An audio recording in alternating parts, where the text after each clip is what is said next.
ಭವ್ಯ ವಿಶ್ವನಾಥ್ ಅವರು ಕೂಡ ನಮ್ಮೊಟ್ಟಿಗೆ ಜಾಯ್ನ್ ಆಗ್ತಾ ಇದ್ದಾರೆ. ಜೊತೆಗೆ ಸೈಬರ್ ಎಕ್ಸ್ಪರ್ಟ್ ಆಗಿರುವಂಥ ಶುಭಮಂಗಳ ಕೂಡ ನಮ್ಮ ಜೊತೆ ಇದ್ದಾರೆ. ಮೇಡಮ್ ನಮಸ್ತೆ, ಕಾರ್ಯಕ್ರಮಕ್ಕೆ ಸ್ವಾಗತ ನಿಮಗೆ. ನಮಸ್ತೆ ಮೇಡಮ್, ಈಗ ನಾವು ಚಿಕ್ಕ ವಯಸ್ಸಿನಿಂದ ನಾವು ಗಿಡ ಮರಗಳನ್ನು, ಪ್ರಾಣಿ ಪಕ್ಷಿಗಳನ್ನು ಅಥವಾ ತಾಯಿ ಹಾಡಾಡ್ತಾ ಚಂದಮಾಮನ ತೋರಿಸ್ತಾ ಮಕ್ಕಳಿಗೆ ಊಟ ಮಾಡಿಸೋದು ಹಿಂದಿನ ಪದ್ಧತಿ ಆಗಿತ್ತು. ಬಟ್ ಇವತ್ತಿನ ಪದ್ಧತಿ ರೀಲ್ಸ್ ನೋಡ್ತಾ, ಯಾವುದೋ ಶಾರ್ಟ್ಸ್ಗಳನ್ನ ತೋರಿಸ್ತಾ, ಯೂಟ್ಯೂಬನ್ನು ತೋರಿಸ್ತಾ, ಯಾವುದೋ ಕಾರ್ಟೂನನ್ನು ತೋರಿಸ್ತಾ ಊಟ ಮಾಡಿಸುವಂಥ ಪದ್ಧತಿ ಈಗ ಬಂದಿದೆ. ಸಡನ್ ನಾವು ಕಿತ್ಕೋತೀವಿ ಅಂತ ಹೇಳಿದ್ರೆ ಮಕ್ಕಳಿಗೆ ಏನೆಲ್ಲ ಪರಿಣಾಮ ಆಗ್ಬೋದು ಅಂತ ಹೇಳಿ ಮೇಡಮ್, ನಾವು ತಾವೊಬ್ಬ ಮನೋವೈದ್ಯರಾಗಿ. ಸಡನ್ ಆಗಿ ಕಿತ್ಕೊಳ್ಳೋದು ಸೊಲ್ಯೂಷನ್ ಅಲ್ಲ. ಓಕೆ, ಸೊ ಅದನ್ನ ಹೇಗೆ ಮಕ್ಕಳನ್ನ ಇವಾಗ ಅಡಿಕ್ಷನ್ ಅಂತಾನೆ ಅಂದ್ಕೊಳ್ಳಿ. ಸೊ ನೀವ್ ಹೇಳಿದ್ದು ಇವಾಗ ಹುಟ್ಟದಾಗಿಂದ ಮೊಬೈಲ್ ನೋಡ್ಕೊಂಡು ಬೆಳೆದಿದ್ದಾರೆ ಮಕ್ಕಳು ಅಂತಂದ್ರೆ ಅದೊಂದು ಅಭ್ಯಾಸ ಆಗಿರುತ್ತೆ. ಓಕೆ, ಸೊ ಅಭ್ಯಾಸ ಎಷ್ಟು ವರ್ಷದಿಂದ ಆಗಿದೆ ಮಕ್ಳಿಗೆ, ಇವಾಗ ಯಾವ ವಯಸ್ಸಲ್ಲಿ ಇದ್ದಾರೆ ಅದನ್ನ ನಾವು ನೋಡ್ಬೇಕು. ಸೊ ಒಂದ್ 10 ವರ್ಷದಿಂದ ಮಗು ನೋಡ್ಕೊಂಡ್ ಬಂದಿದೆ, ಇವಾಗ 11ನೇ ವರ್ಷದಲ್ಲಿ ಅದನ್ನ ಸಡನ್ ಆಗಿ ಕಿತ್ಕೊಂಡ್ಬಿಟ್ರೆ ಆ ಮಗುಗೆ ಏನಾಗುತ್ತೆ, ಅದ್ರ ಮೇಲೆ ಮಾನಸಿಕ ಪರಿಣಾಮ ಏನ್ ಆಗ್ಬೋದು ಅನ್ನೋದನ್ನ ತಂದೆ ತಾಯಿಗಳು ಫಸ್ಟ್ ಯೋಚನೆ ಮಾಡ್ಬೇಕು. ಇನ್ನೊಂದ್ ಏನಂತಂದ್ರೆ, ಸೊ ಈ ಅಭ್ಯಾಸ ಅನ್ನೋದು ಇಷ್ಟು ವರ್ಷಗಳ ಕಾಲ ಬೆಳೆದಿದೆ. ಬೇಕಾದರೆ ಮಗು ನಾವು ಹೊರಗ್ ತಗೊಂಬರಕ್ಕೆ ಅಂದ್ರೆ ಖಂಡಿತ ಅಲ್ಲ.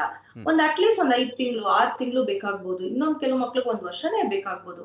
ಸೊ ಸ್ಟೆಪ್ ಬೈ ಸ್ಟೆಪ್ ಹಂತವಾಗಿ ಮಗುನ ಕ್ರಮೇಣವಾಗಿ ಅದರಿಂದ ಹೊರಗ್ ತಗೊಂಬರೋದಕ್ಕೆ ಟ್ರೈ ಮಾಡ್ಬೇಕು. ಇದನ್ನ ಮಾಡ್ಬೇಕು ಅಂತಂದ್ರೆ ತಂದೆ ತಾಯಿಗಳಿಗೆ ಮೋಸ್ಟ್ ಇಂಪಾರ್ಟೆಂಟ್ ಇಸ್ ಪೇಷನ್ಸ್ ಜೊತೆಗೆ ಮಕ್ಳ ಮೇಲೆ ಅದೇನ್ ಪರಿಣಾಮ ಆಗಿರಬಹುದು ಅಂತ ಯೋಚನೆ ಮಾಡಿ ಅವುಗಳಿಗೂ ಜಾಸ್ತಿ ನೋವಾಗಿರ್ಬಾರ್ದು, ತೊಂದರೆ ಆಗಿರ್ಬಾರ್ದು, ಆ ರೀತಿನಲ್ಲಿ ತುಂಬಾ ಸ್ಮಾರ್ಟ್ ಆಗಿ ಮೂವ್ ಮಾಡ್ಬೇಕು.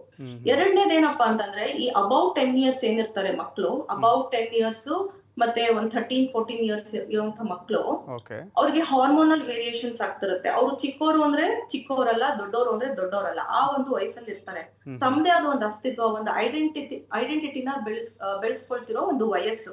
ಸೊ ಬೇರೆ ನಾನೇ ಒಂದು ಚಾಯ್ಸ್ ಮಾಡ್ಕೊಳ್ತೀನಿ, ನಾನೇ ಡಿಸಿಷನ್ಸ್ ತಗೊಳ್ತೀನಿ, ನಾನ್ ದೊಡ್ಡವನಾಗಿದ್ದೀನಿ ಅನ್ನೋ ಒಂದು ಮೈಂಡ್ ಸೆಟ್ ಅಲ್ಲಿ ಅವ್ರು ಇರ್ತಾರೆ. ಸೊ ಈ ಒಂದು ಮೈಂಡ್ ಸೆಟ್ ಅಲ್ಲಿ ಇರ್ಬೇಕಾದ್ರೆ ಅವ್ರಿಗೊಂದು ಪವರ್ ಬೇಕಾಗಿರುತ್ತೆ.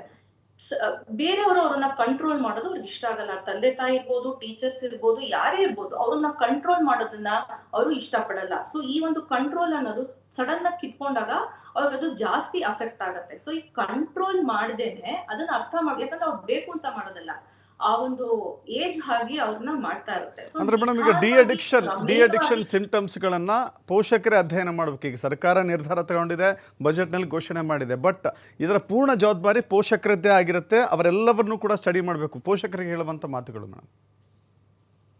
ಹೌದು, ಪೋಷಕರೇ ಇದನ್ನ ಮಾನಿಟರ್ ಮಾಡ್ಬೇಕು. ಯಾಕಂದ್ರೆ ಸರ್ಕಾರ ಏನ್ ಮಾಡುತ್ತೆ ಅಥವಾ ಕಾನೂನು ಏನ್ ಮಾಡುತ್ತೆ, ಸ್ಕೂಲ್ ಕಾಲೇಜಸ್ ಏನ್ ಮಾಡುತ್ತೆ ಅನ್ನೋದು ಯಾವತ್ತೂ ಸೆಕೆಂಡ್ರಿ. ಪ್ರೈಮರಿಲಿ ಮಕ್ಳು ಬೆಳೆಯೋದೆಲ್ಲಿ ಮನೆ ಒಳಗೆ ಅಲ್ವಾ.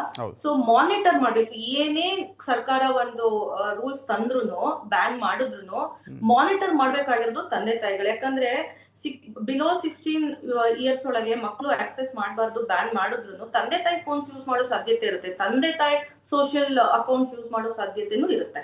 ಸೊ ಮಾನಿಟರ್ ಮಾಡ್ಬೇಕಾಗಿರೋದು ಪೇರೆಂಟ್ಸ್ ರೆಸ್ಪಾನ್ಸಿಬಿಲಿಟಿ. ಸ್ಕೂಲ್ ಯೂಸೇಜ್ ಕೊಡ್ತೀರಾ, ಇನ್ ಯಾವ್ದೋ ಒಂದು ಯೂಸೇಜ್ ಕೊಡ್ತೀರಾ ಮಕ್ಳಿಗೆ, ಫೋನು ಕೊಡಿ, ಬೇಡ ಅಂತ ಅನ್ನೋದಿಲ್ಲ. ಆದ್ರೆ ಮಕ್ಳು ಏನ್ ನೋಡ್ತಾ ಇದಾರೆ, ಎಷ್ಟೊತ್ತು ನೋಡ್ತಾ ಇದಾರೆ, ಯಾವ ಪ್ಲಾಟ್ಫಾರ್ಮ್ ಅಲ್ಲಿ ಅವ್ರು ಆಕ್ಟಿವ್ ಆಗಿದ್ದಾರೆ ಅನ್ನೋದನ್ನ ಸದಾ ಮಾನಿಟರ್ ಮಾಡ್ತಾ ಇರ್ಬೇಕು. Without monitoring don't hand over the phones to the children. So ಇವೆರಡು ಮಾನಿಟರ್ ಮಾಡ್ಬೇಕು, ಜೊತೆಗೆ ತಕ್ಷಣ ಕಿತ್ಕೋಬಾರ್ದು, ನಿಧಾನವಾಗಿ ಮಕ್ಕಳನ್ನ ಇದರಿಂದ ಹೊರಗೆ ತಗೊಂಡ್ಬರ್ಬೇಕು.